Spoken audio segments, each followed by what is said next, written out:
Helen Yee here with Eyes on the Game, and I'm here at Mayweather Boxing Club being joined by the man of the hour, the always very busy Coach Dewey Cooper of Kobra Striking Systems. Now, lots been going on, but most recently, lots of noise. Francis Ngannou fighting for the title next weekend, UFC 220. How has this whole experience been working with him? It's been terrific. We've been training about 6 or 7 months now. Things are going well. His power is real. It's not hype. He trains very hard. He's a very talented heavyweight, and we're really excited to have him crowned as the first African UFC world champion next week.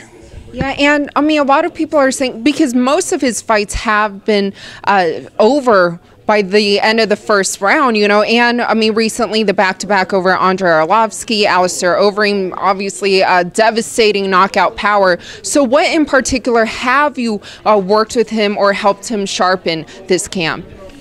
Well, we always work on speed, accuracy, and power.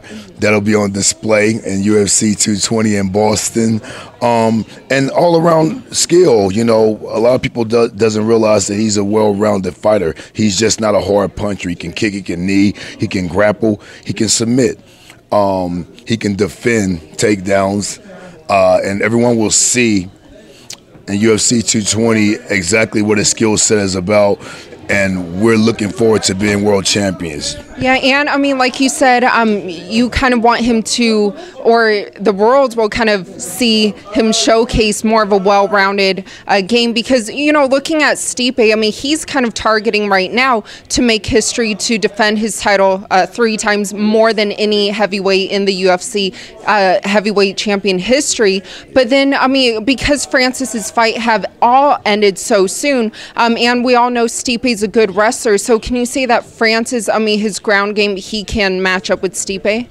Well, this event is going to be a historic event one way or another. Like I said, Francis being the first fighter from the continent of Africa to win a UFC world title was going to be huge.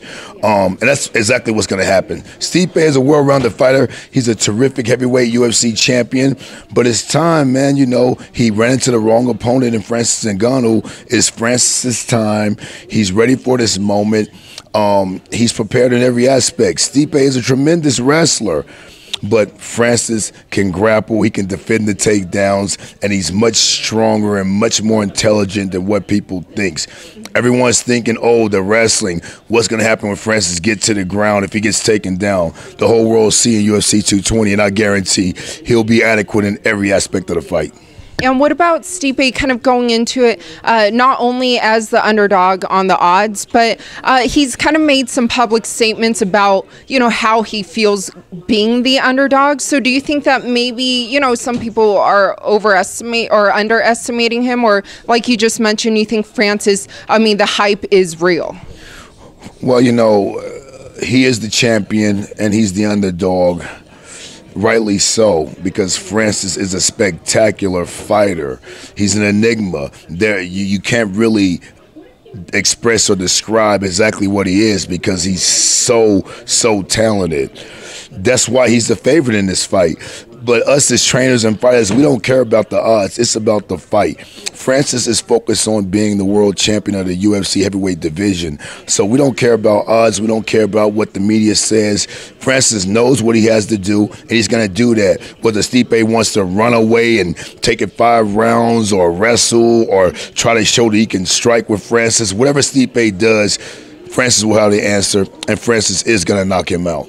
And did I read correctly that you kind of compared him to LeBron James athleticism-wise, kind of saying that you feel if he was in a boxing match that you could see him become a world champion in that too? Yes, I said that the LeBron James comparison was just how tremendous of a big force athlete he is.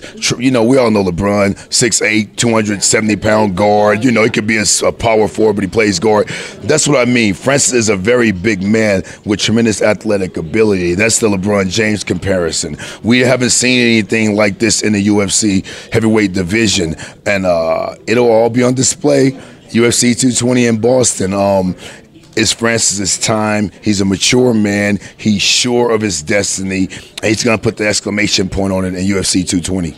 And you mentioned you've been working with him for about 7 months now. So how did that all start? How did you guys get connected, though? Well, you know, everyone knows he's from Cameroon, but he's been training in Paris with Coach Lopez. He moved to Vegas, and Forrest Griffin called me and said, hey, I got this guy I would love you to come work with and see if you guys have any kind of chemistry and symmetry together. And, you know, we worked out, and Francis, you know, likes what I do. I love him. I love that power. I love that size. I love that mammoth ability he has, and you know, we've been going strong ever since, man. I respect Francis. I respect his work ethic. I love what he brings to the table, and like I said, he's more intelligent than what people think in this cage. He can fight, and he's well-rounded. Though he's knocked everyone out really quickly in his fights, he has well-rounded skills, and if it comes down to any aspect of mixed martial arts, he'll be adequate in it.